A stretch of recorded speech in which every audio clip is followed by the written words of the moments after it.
Ndewonu ndị be anyị, ọnwa ada unu Amaka ofe otu na-ekwu. O wee bụ na anyị ji bịa taa bụ ndụmọdụ. Ifugo na ị na-anya kịta anụ a, na ị ga-afụ na enwecha ụmụ ọgbọ oge ụmụ nwaanyị rugoro ogogo ịnụ di, mana ị jụọ ha taa ha sị gị na ha anụbeghị di. Ị na-anya ịfụ na ọtụtụ ndị agbọkwanụ na-abịara ọrụ ha di, mana ọ maka na ha jụwa di wee ruo oge ha nọ kịta ọ bụrụzi ọwọrụ nsogbu.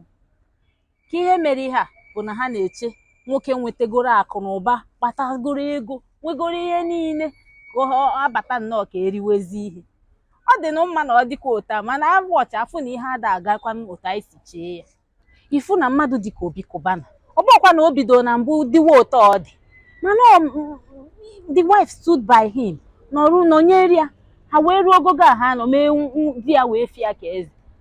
Nwaanyị ọbụla ifu na nwoke nwee mission, ifu na nwoke nwee future, ifu na nwoke nwee ihe ọ ga-abụ, ịkwado ya, soro ya.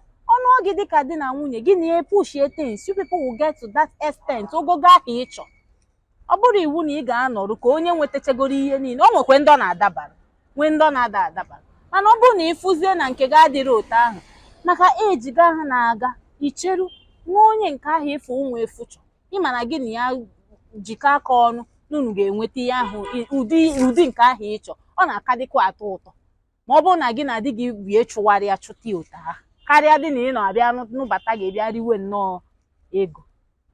So advice m na-enye ndị be anyị bụ na anyị fụ nwoke ọbụla na-eme ọfụma, nwoke ọbụla anyị fụ nwere ihe ọkwa other qualities nke anyị na-ekwu bụ ịma ihe, mara ihe niile dị mma. Ọ bụrụ maka na o ji ozi ego ahụ, biko ka anyị nụọ ya, knowing the fact na anyị nụọ ya, kwadosie ya ike na anyị ga-eru ogogo ahụ.